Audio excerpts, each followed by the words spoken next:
Understanding the heart. Human life is full of variation.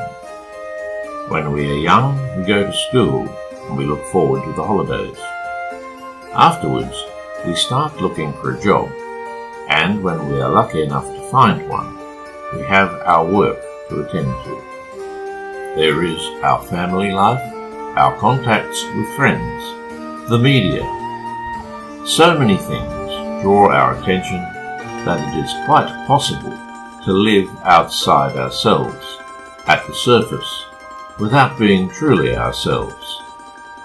Often, we have to get into some kind of personal trouble before we start sorting ourselves out.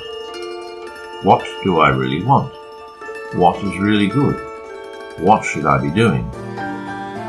As long as we have not asked ourselves such questions, we are drifting along, and our life has no heart, because we have not yet learned to listen to our own heart. We are still in exile.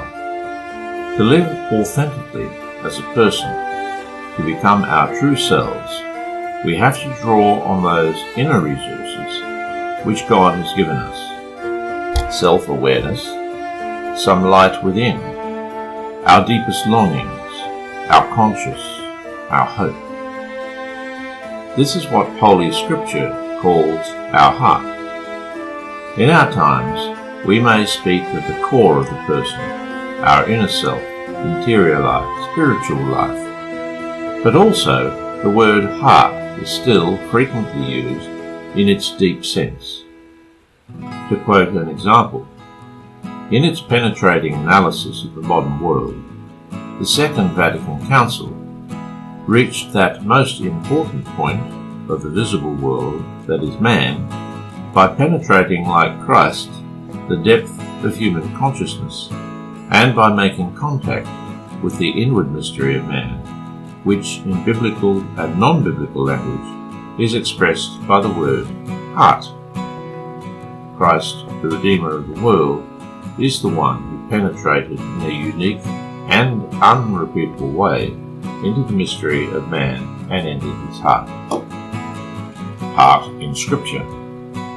Holy Scripture pays much attention to the mystery of the heart, and there are over 1,000 texts in the Bible which use the term heart, and the majority refer to the human heart. God takes a special interest in our heart.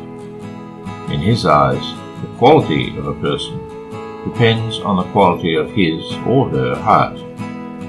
In the context of the promise of a new Exodus, a new covenant, a new heaven and a new earth, God has spoken of what this means.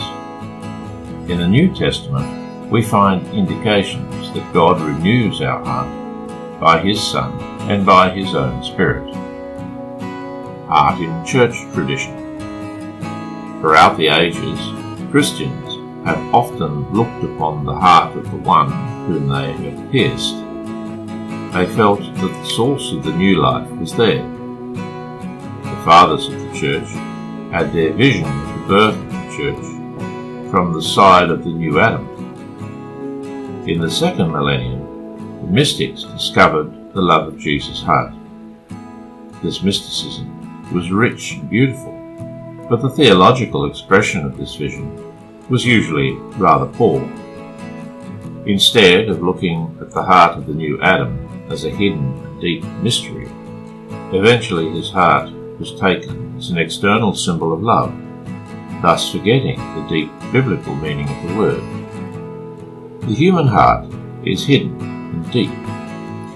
When we make it an external symbol, like in some advertisements, we run the risk of becoming superficial. It may be given to us to know the heart of someone when he reveals himself to us by what he says or does, but then we have to be touched by his words or actions. The heart of someone else cannot be known directly.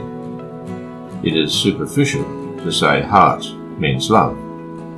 What goes on in the heart of a person could be something quite different.